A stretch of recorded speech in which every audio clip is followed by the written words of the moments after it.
जय हिंद दोस्तों। Bharat India times YouTube channel पे आप लोगों का स्वागत है। आपका दोस्त विनी चौहान आप लोगों के लिए एक छोटा सा वीडियो लेकर के फिर से हाजिर है। अगर आपको ये वीडियो अच्छा लगे तो कृपया इस वीडियो को लाइक करें, शेयर करें और Bharat India times YouTube channel को सब्सक्राइब करें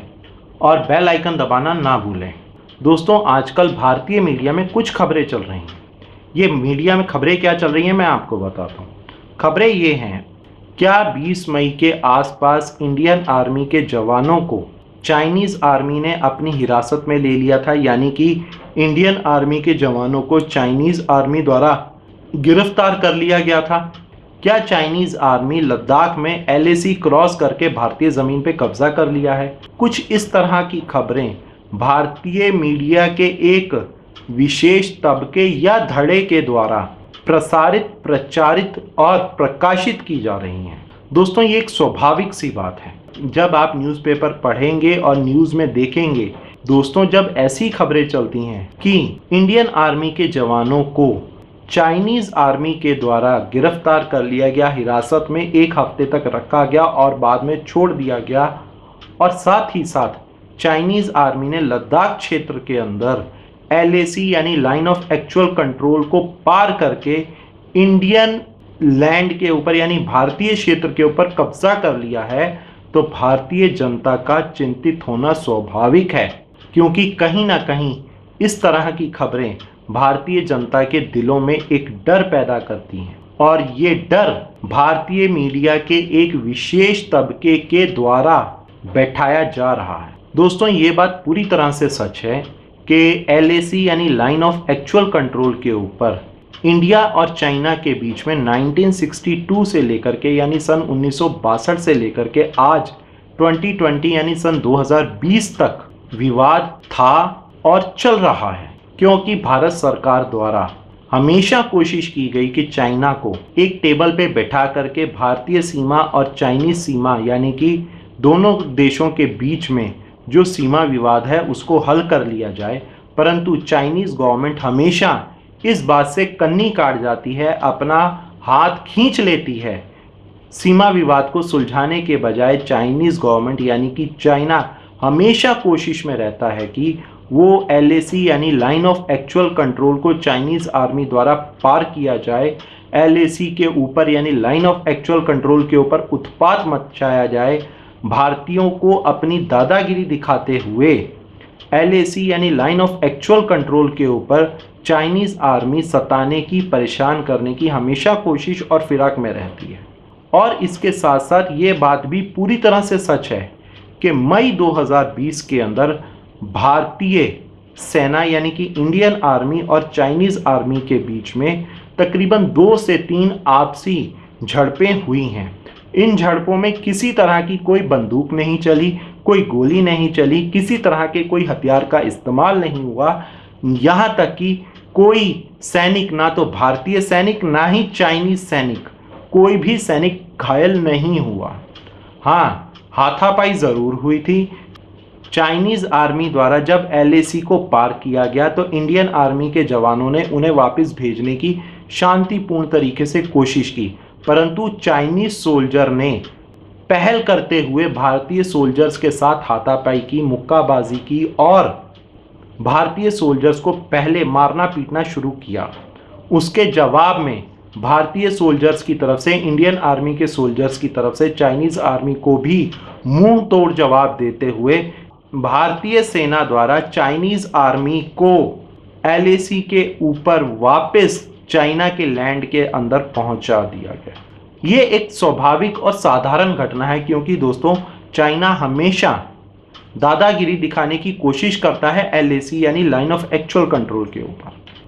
दोस्तों, ये सिलसिला कोई आज का जारी नहीं है, ये सिलसिला सन 1962 से ही तकरीबन जारी है। 2013 में भी कुछ इस तरह की घटनाएं LAC के ऊपर चाइनीज़ आर्मी द्वारा की गई थी, और उसके साथ साथ सन 2017 की घटना जो कि डोकलाम की घटना है, वह हम सभी अच्छे से जानते हैं और हमारे को अच्छे से मालूम भी है कि कैसे इंडियन आर्मी और चाइनीज़ आर्मी आपस में डोकलाम के क्षेत्र में काफ़ी लंबे समय तक एक दूसरे के सामने आंखों में आंखें डाल करके एक लंबे समय तक डोकलाम के अंदर खड़ी रही थी। चाइना को भारत से दिक्कत क्या है LAC यानी लाइन ऑफ एक्चुअल कंट्रोल के ऊपर, मैं आपको बताता हूँ। कारण ये है कि चाइना ने LAC के ऊपर यानी लाइन ऑफ एक्चुअल कंट्रोल के ऊपर जब भारत पाकिस्तान के साथ कारगिल युद्ध के दौरान व्यस्त था, बिजी था, तब चाइना की तरफ से LAC के ऊपर लंबा चौड़ा इंफ्रास्ट्रक्चर खड़ा कर लिया गया।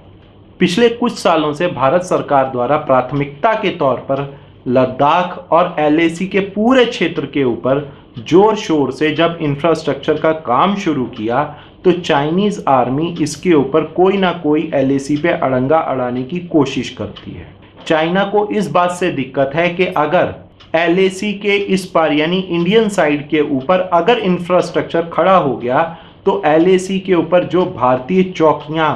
भारतीय चेक पोस्ट जो मौजूद हैं, वहां पर आवश्यकता पड़ने में मिनटों और सेकंडों के हिसाब से सप्लाई भारतीय फौज की तरफ से पहुंचाई जा सकती है। इस बात का चाइनीज आर्मी के पेट में दर्द है और चाइनीज आर्मी हमेशा कोशिश करती है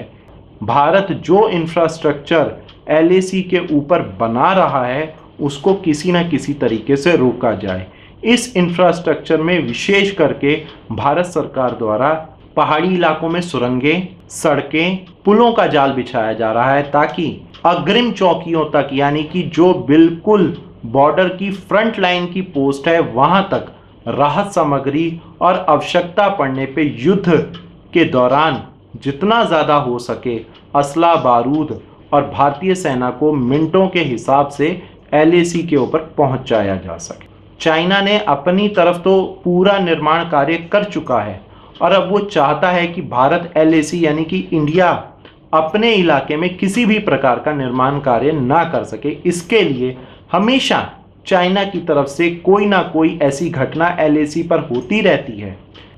चाइना भारतीय निर्माण कार्यों से इस कदर बौखला चुका है, इस तरह पागल हो चुका है कि चाइना को ये बर्दाश्त नहीं हो रहा कि भारत उसकी हेकड़ी, उसका दबाव क्यों नहीं सहन कर रहा। चाइना की तरफ से LAC यानी लाइन ऑफ एक्चुअल कंट्रोल के ऊपर निर्माण कार्यों को रोकने के लिए भारतीय सेना को और भारत को डराने धमकाने के लिए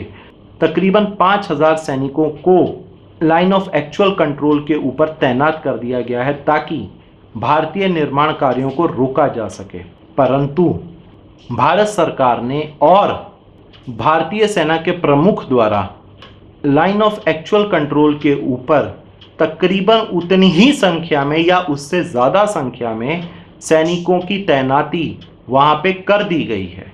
ताकि चाइना अगर किसी भी तरह की कोई भी हिमाकत करे तो उसको मौके पर ही मुंह तोड़ जवाब भारतीय फौज के द्वारा, इंडियन आर्मी के द्वारा चाइना को तुरंत दिया जा सके। दोस्तों, ये सब मामला इसलिए भी गंभीर हो जाता है क्योंकि इस समय चाइना पूरी दुनिया के अंदर वुहान वायरस यानी कि कोरोना वायरस की वजह से काफ़ी ज़्यादा बेइज्जत अपने आप को महसूस कर रहा है। पूरी अंतर्राष्ट्रीय बिरादरी यानी इंटरनेशनल कम्युनिटी चाइना को क्लियर कह चुकी है कि वो वुहान वायरस यानी कि कोरोना वायरस की इंटरनेशनल निष्पक्ष एजेंसी के द्वारा जांच करवाएगी और चाइना को जिस देश की अर्थव्यवस्था को जितना भी आर्थिक नुकसान हो रहा है, जितना भी जान माल का नुकसान हो रहा है, उस सारा का सारा नुकसान चाइना को ही भरना पड़ेगा। और इसी के कारण चाइनीज़ प्रेसिडेंट के द्वारा अपनी आर्मी यानी कि चाइना की आर्मी को बुरे से बुरे हालात के अंदर भी तैयार रहने के लिए कहा गया है, जिसके कारण थोड़े से हालात ज़रूर नाजुक हैं। दोस्तों, भारत को आंखें दिखाने का चाइना का एक कारण और है। दोस्तों, जैसा कि सभी को पता है कि इस समय WHO की एग्जीक्यूटिव कमेटी की चेयरमैनशिप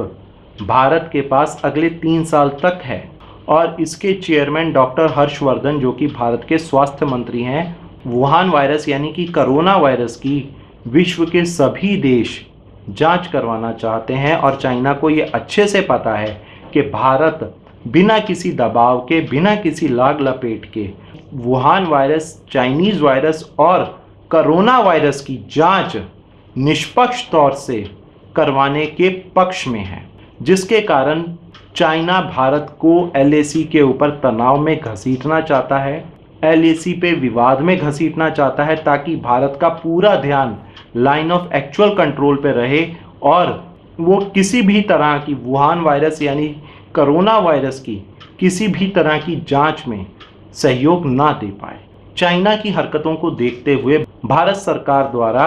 एक हाई लेवल मीटिंग की गई जिसमें भारत के प्रधानमंत्री श्री नरेंद्र मोदी, रक्षा मंत्री Shri Rajnath Singh, national security adviser Ajit Doval, chief of defence staff general Bipin Rawat और इनके साथ साथ भारत की तीनों सेनाओं के प्रमुख इस हाई लेवल मीटिंग में मौजूद थे। और इस मीटिंग में एक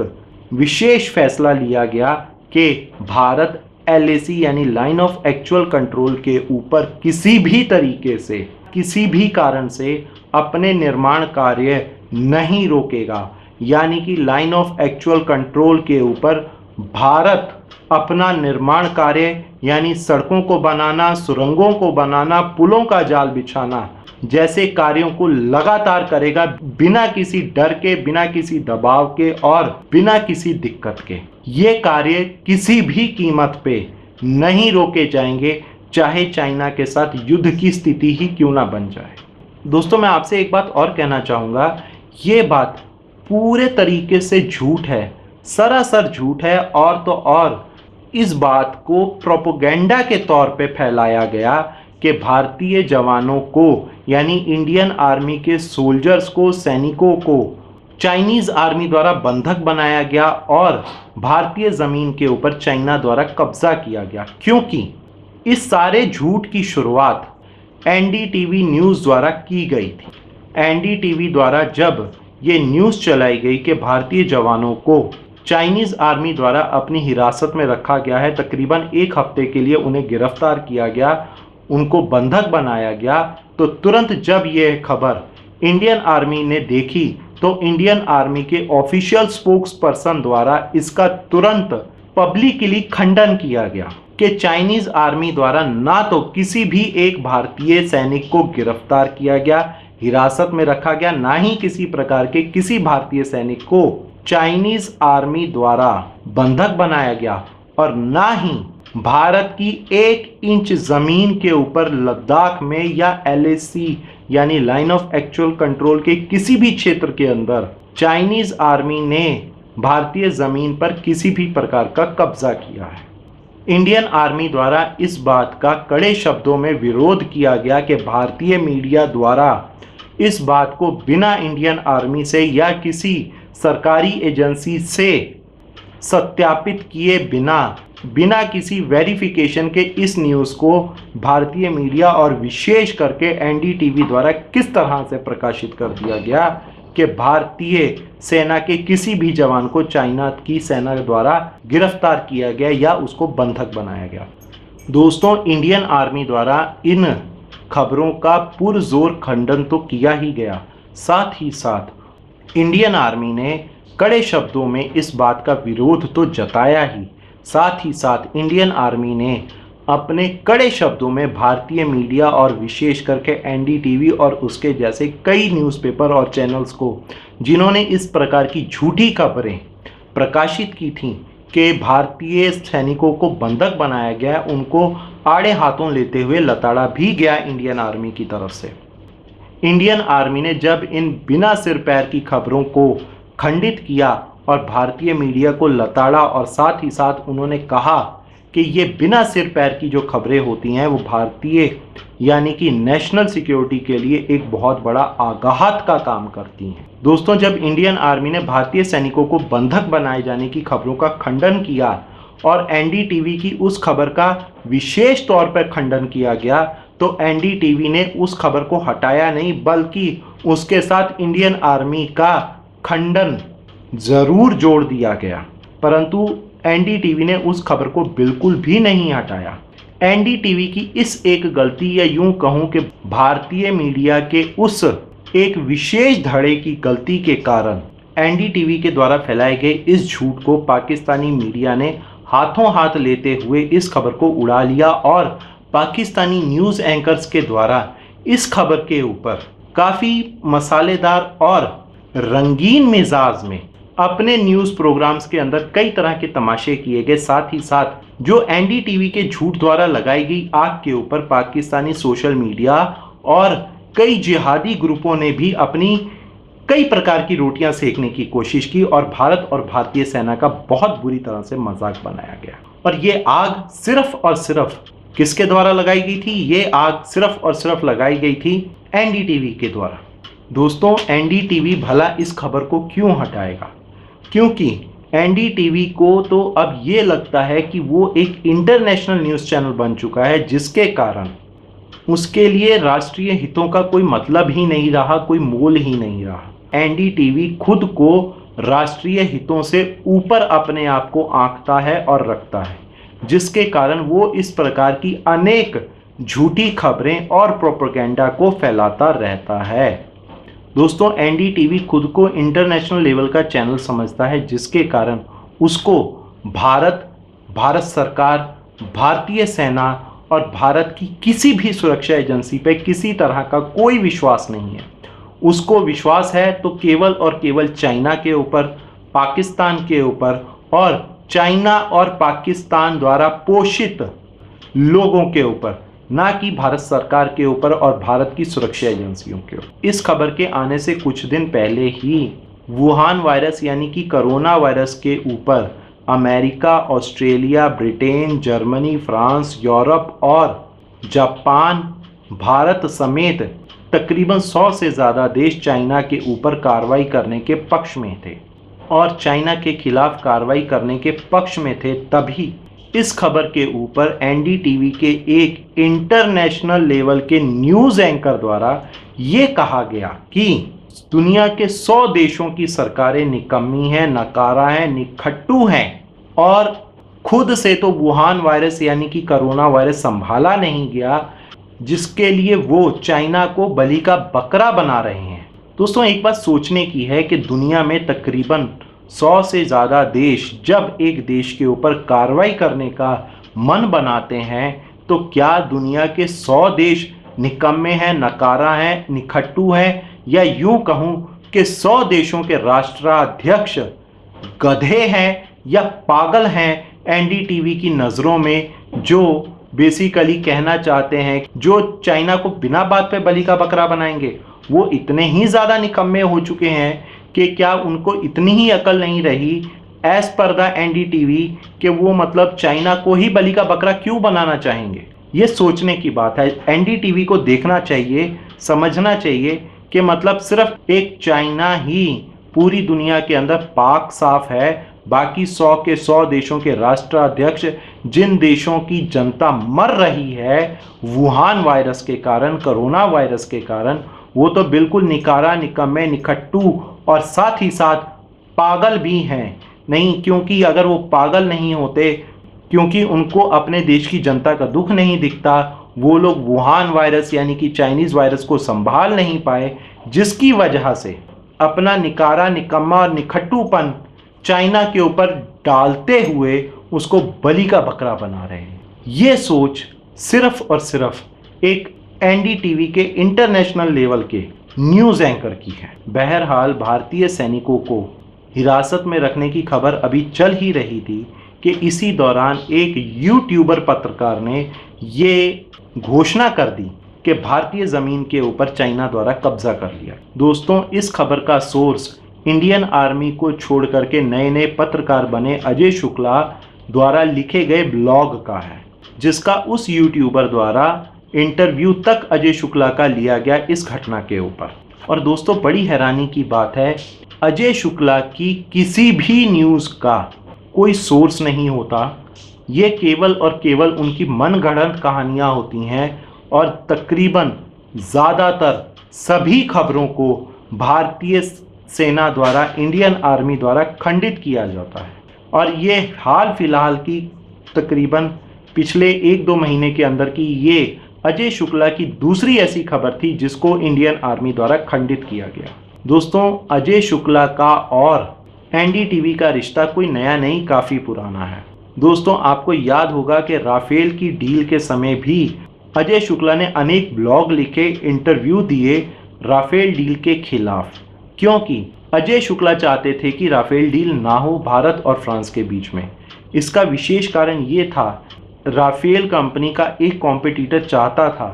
कि भारत और फ्रांस के बीच में राफेल डील ना हो। इसके लिए भारत के अंदर कई लोगों को उस कॉम्पिटिटर द्वारा कई तरीकों से प्रोत्साहित किया गया, चाहे वो आर्थिक रूप से प्रोत्साहन देने का हो या और भी कई तरह के प्रोत्साहन उस कॉम्पिटिटर कंपनी द्वारा भारतीय मीडिया और भारतीय लोगों पर खर्च किया गया। उन्हीं में से एक व्यक्ति विशेष खास के संबंध अजय शुक्ला के साथ थे, जिनको उस कॉम्पिटिटर कंपनी द्वारा कई तरीके से आर्थिक रूप से और कई तरीकों से पोषित किया जा रहा था। उस व्यक्ति विशेष के काफ़ी निजी संबंध उस कॉम्पिटिटर कंपनी के साथ थे, जो कि चाहती थी कि इंडिया और फ्रांस के बीच में राफेल डील ना हो। और अजय शुक्ला इसमें एक अहम भूमिका निभाते हुए एनडीटीवी के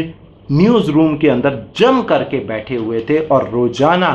कोई ना कोई राफेल डील के अंदर खामी निकालने की कोशिश करते रहते थे, क्योंकि कहीं ना कहीं अजय शुक्ला का भी इसमें कोई ना कोई किसी प्रकार का हित तो ज़रूर था, ताकि वो चाहते थे कि राफेल डील ना हो। दोस्तों, डिफेंस डील में इस तरह के हथकंडे अपनाना, इस तरह की लॉबिंग करना, ये एक आम और साधारण सी बात है, क्योंकि हर कंपनी चाहती है कि उसको कोई ना कोई एक विशेष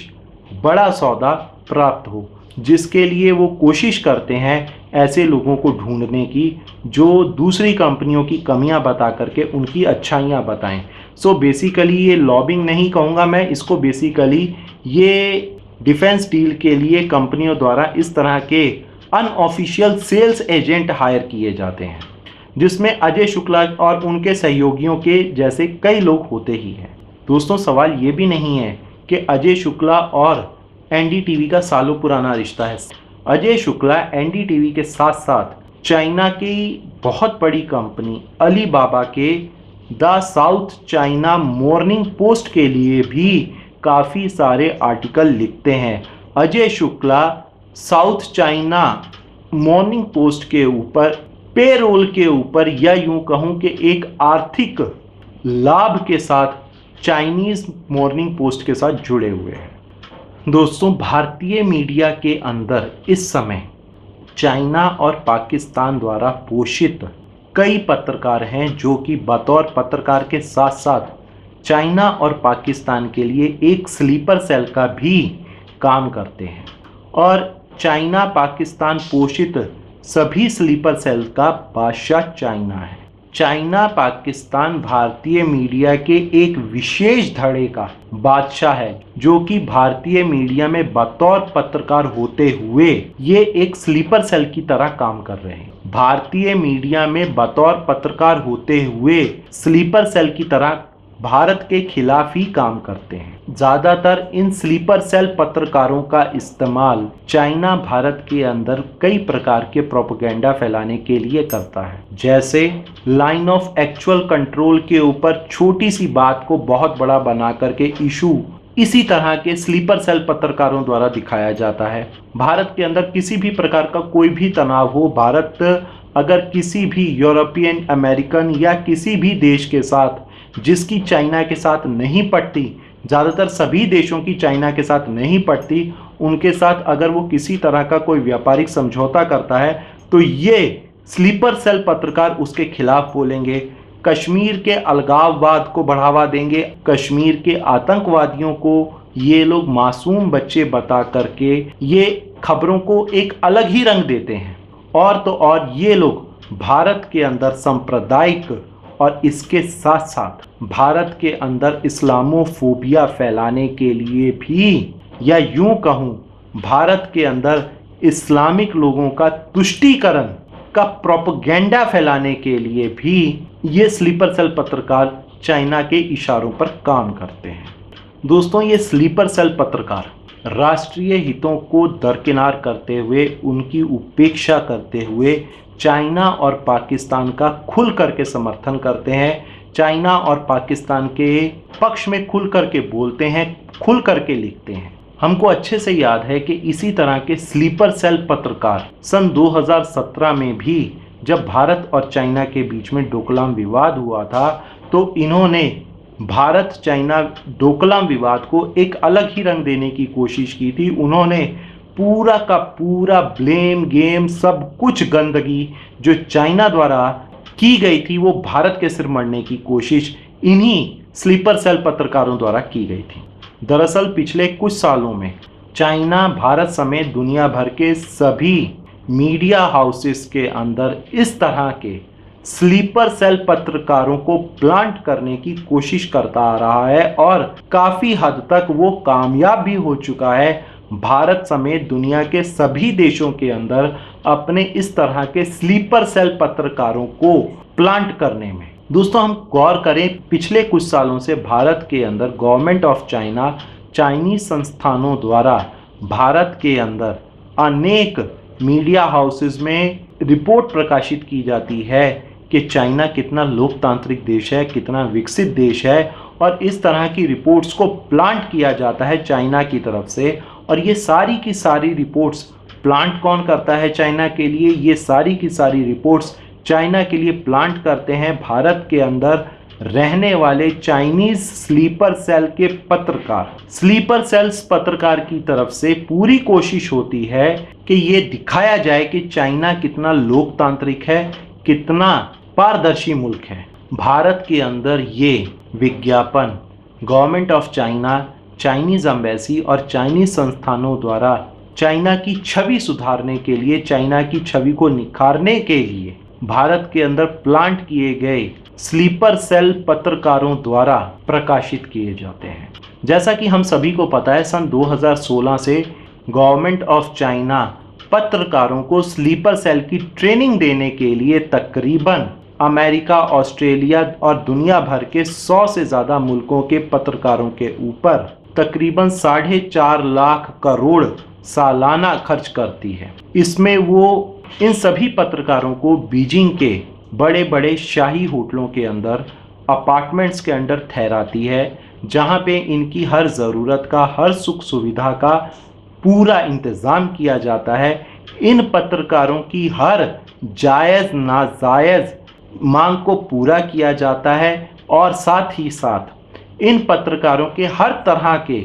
ऐशो आराम का इंतज़ाम चाइना की गवर्नमेंट की तरफ से किया जाता है। और विशेष करके मैं आपको बताना चाहूँगा, इन पत्रकारों को जो कि स्लीपर सेल की ट्रेनिंग लेने के लिए चाइना जाते हैं, तकरीबन 10 महीने इन्हें वहाँ पर रखा जाता है। स्लीपर सेल की ट्रेनिंग के लिए इन्हें तकरीबन पूरे चाइना के अलग अलग स्टेट्स में हर महीने का टूर कराया जाता है और हर बार एक इन्हें अलग स्टेट, अलग शहर में ले जाकर के इनकी ट्रेनिंग कराई जाती है, ताकि वो चाइना की तरफ से एक विशेष ट्रेनिंग दी जाती है ताकि वो पूरी दुनिया में जाकर के चाइना का बखान कर सकें और चाइना के हितों की रक्षा अपने अपने देशों में बतौर स्लीपर सेल कर सकें। और दोस्तों खास और विशेष बात यह है कि सभी मीडिया हाउसेस द्वारा इस 10 महीने की स्लीपर सेल ट्रेनिंग की तनख्वाह पत्रकारों को तो दी ही जाती है, साथ ही साथ इन पत्रकारों को चाइना की तरफ से एक जेब खर्च भी दिया जाता है जो तकरीबन 50,000 या उससे ज़्यादा होता है। जब ये लोग अपनी स्लीपर सेल की ट्रेनिंग कंप्लीट करके अपने अपने मुल्कों में चले जाते हैं तो ये पत्रकार चाइनीज स्लीपर सेल का हिस्सा होते हुए अपने अपने देश में चाइना का बखान करते हैं, चाइना का गुणगान करते हैं, चाइना के द्वारा दिए गए असाइनमेंट्स को पूरा करते हैं, प्रोजेक्ट्स को पूरा करते हैं। और उन्हीं प्रोजेक्ट्स के हिसाब से किसी को महंगे मोबाइल, किसी को महंगे लैपटॉप, किसी को आर्थिक सहायता और किसी को कई प्रकार के जैसे गाड़ी, बंगले और इस तरह की अनेक प्रकार की आर्थिक सहायता चाइना की तरफ से इन स्लीपर सेल पत्रकारों को प्रदान की जाती हैं। चाइना की तरफ से दुनिया भर में रहने वाले अपने स्लीपर सेल्स के पत्रकारों को जैसा जिसका काम वैसा उसका दाम, उपहार चाइना की तरफ से अनुकंपा के तौर पे इन स्लीपर सेल पत्रकारों को दिए जाते हैं। सो दोस्तों मैं अंत में सिर्फ इतना ही कहूँगा, कृपया ऐसे हर उस पत्रकार से बचें जो चाइनीज़ स्लीपर सेल का हिस्सा है। हर उस न्यूज़ चैनल जैसे कि NDTV और भारत के अंदर कई ऐसे न्यूज़ चैनल्स हैं, कई ऐसे न्यूज़पेपर्स हैं जो चाइनीज प्रोपेगेंडा स्लीपर सेल्स का हिस्सा हैं। इन सभी से बचने की कोशिश करें। दोस्तों, मैं आपसे निवेदन करूंगा कि जितना हो सके चाइनीज स्लीपर सेल पत्रकारों से, Chinese sleeper cell news channel से, चाइनीज स्लीपर सेल न्यूज़पेपर से जितना हो सके उतना बचें, उतना दूर रहें, क्योंकि कहते हैं ना, सावधानी हटी दुर्घटना घटी। दोस्तों, अगर आपको ये वीडियो अच्छा लगे तो कृपया इस वीडियो को लाइक करें, शेयर करें और Bharat India times YouTube channel को सब्सक्राइब करें। जय हिंद, धन्यवाद, जय हिंद।